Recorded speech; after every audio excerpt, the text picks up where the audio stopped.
part does NASA play in going forward? Limited government.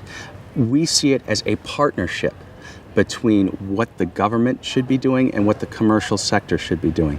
NASA's role in space exploration is doing what the commercial sector can't. The commercial sector can develop rockets. We have wonderful companies out there like United Launch Alliance and SpaceX and Orbital.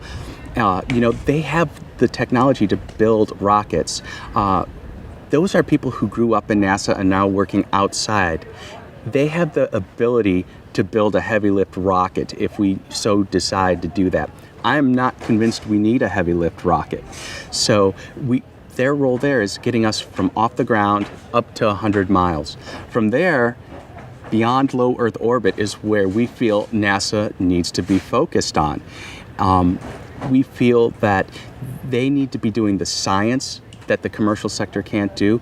And again, that's a partnership. And we see it here at Ames and you see it at JPL, where NASA partners with universities and they just do some amazing things.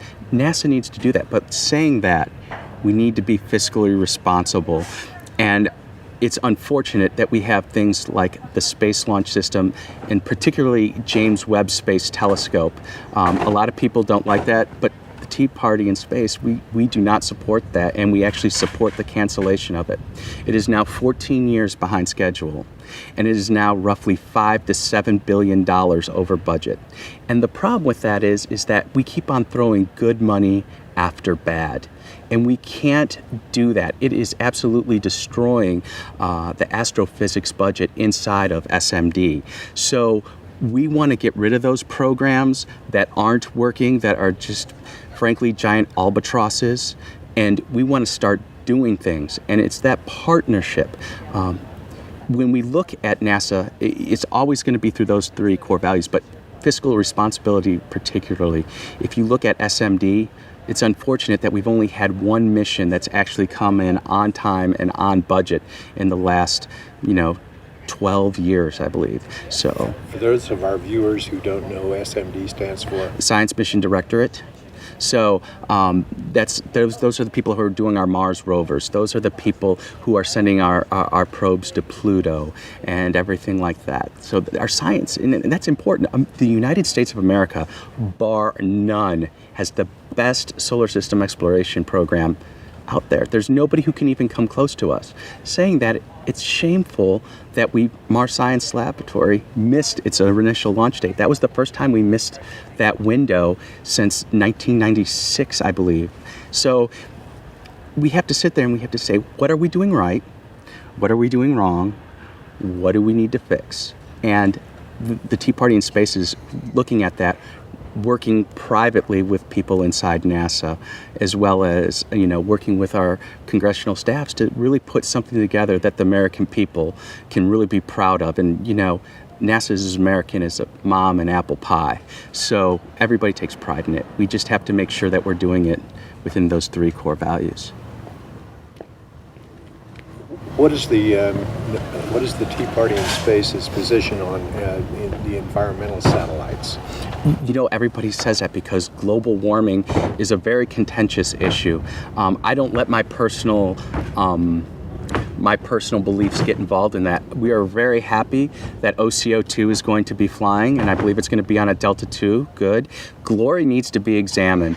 I think if we can find the money to do it, we should. Personally speaking, I think it would be great to have Glory up there measuring the aerosols and seeing the Western world, really trying to do the best to protect the environment. And then as it flies over a certain Eastern Asian country and it just goes nuts, and we can say, well, this is where our aerosols are coming from. I like that.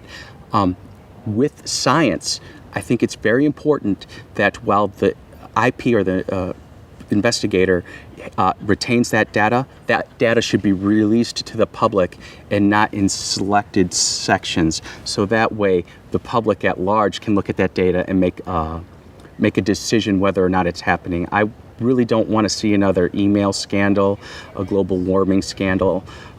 I don't want to get involved in that. I just want the American people, and frankly, the world, everybody follows NASA. I mean, everybody loves NASA. So let the world look at the data. The scientists can come and make their predictions, and then, people who maybe don't have those degrees can look at that data and say, yep, they're right. Or, maybe the common sense sniff check comes back and says, what are we really buying here? What I hope people realize, and what I hope people do when they see this and they go, oh my God, it's the Tea Party. I want them not to necessarily look and see what they see on specific TV channels.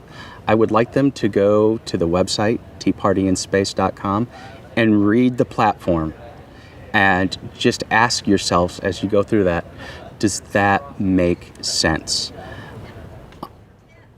I will speak to 2, maybe 3 different planks on the platform, but ITAR reform. If you love space and you love NASA, you want ITAR reform. It creates jobs. It's going to help us. If you look at how we talk about Space Act agreements and cost plus contracts, you're going to agree with our statement there. And I'll take one from the science. We are really big on science. We believe in it.